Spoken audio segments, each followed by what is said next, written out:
Now, once the session has completed and there's decisions being made as far as who is being released and selected, then the person with the team webmaster access can just come back into here and view their manage list, and to select or release a player individually, just highlight that player and double click on them.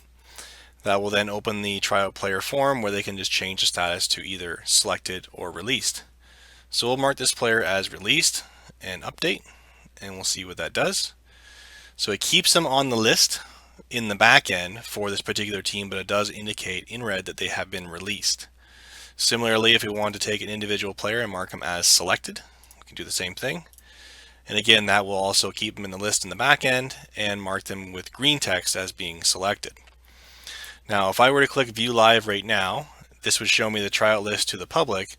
And as mentioned previously, what happens when the list is being updated, that it will automatically hide for a period of 5 minutes after that last change has been made.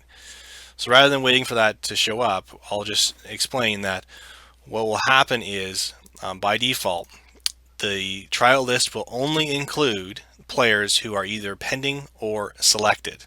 So it will not differentiate because it will not show people whether they've been pending or selected.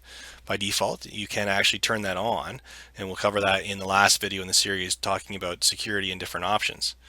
But by default, it's just going to show players who are either pending or selected in this list.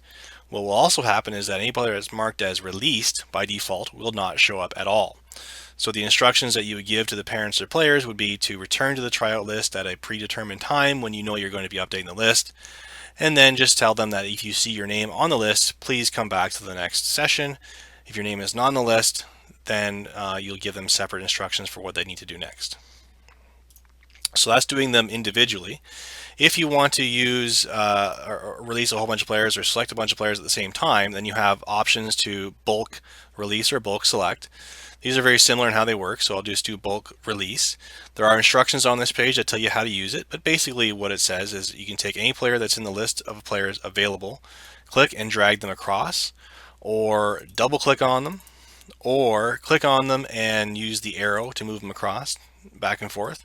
Either way, you can move these players back and forth. Once you're satisfied with the list of players to be released, then we do force you to check this box to indicate that you have double checked that everybody in this list, you do actually want them to be released, and then click update. That will simply mark all those players as being released. So on the View Manage List page, there is the opportunity to put in what we call custom content onto the page, and it shows up above the list. Now, there's no real requirement to use the custom content. That's something that each person can use if they would like to or not. To edit the information that's in that custom content, though, you can simply double click on the custom content part, or you can just click on the edit content button. Either way, they open up this big box, and whatever you type in that box, whether it's some sort of special instructions or maybe it's a list of players who you would like to see participate in an upcoming exhibition game, anything like that, you can put into these custom content areas on the trial page. Now, the one thing we'll caution on is if you've chosen to not show any names in the tryout list and you're using this to indicate who you want to come back to an exhibition game, you probably don't want to put their player names into the special instructions part at the top. But again, these things can be used for whatever you want to use it for, or you don't have to use them at all. Whatever purpose that you deem necessary to help provide instructions to the people who are looking at the list.